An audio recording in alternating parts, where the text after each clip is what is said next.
Hello guys, welcome back to my blog. আজকে আমাদের ট্যুরের ডে 4।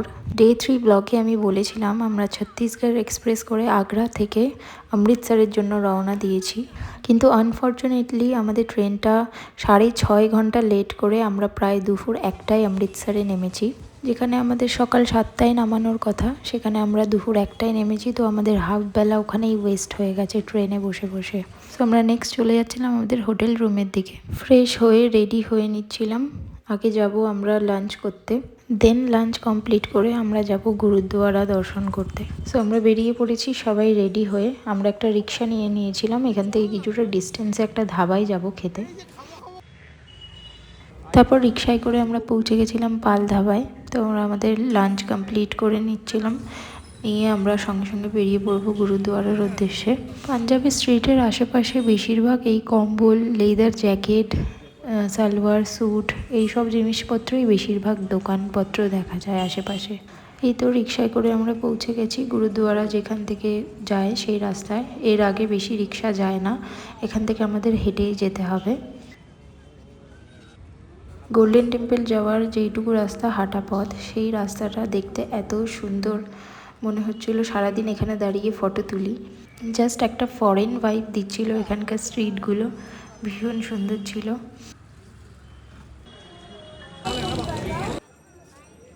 কিছুক্ষণ এগিয়ে গিয়ে আমরা জুতোটা জমা রেখে এগিয়ে যাচ্ছিলাম গোল্ডেন টেম্পলের দিকে। আর এখানে কেউ খালি মাথায় ঢুকতে পারে না, মানে ঢোকাটা অ্যালাউ নয়।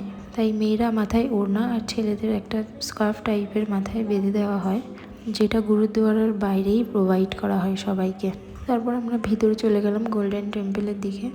লুক এট দ্য ভিউ, এত সুন্দর, চোখ জুড়িয়ে যাওয়ার মতো ভিউ। এখানে কিছু বলার নয়, শুধুই সবটা দেখার।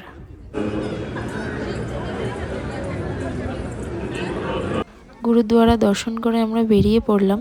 গুরুদুয়ারার বাইরে আশেপাশে স্ট্রিটগুলোতে অনেক দোকান আছে, সেগুলো একটু ঘুরে এক্সপ্লোর করে দেখব। ওই জন্য পাঞ্জাবের স্ট্রিটটা এত সুন্দর লাগছে, মানে হাঁটতে, আর গুরুদুয়ারাতে ঢুকে পুরো মনটা শান্তি হয়ে গেল সত্যি, তাই না?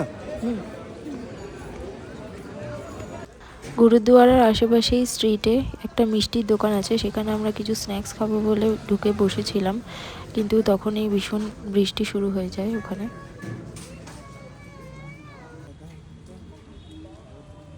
বৃষ্টি থামার পর আমরা ডিরেক্ট চলে যাই আমাদের হোটেল রুমের দিকে। অনেকটাই রাত হয়ে গেছিলো আমাদের ঘুরতে ঘুরতে।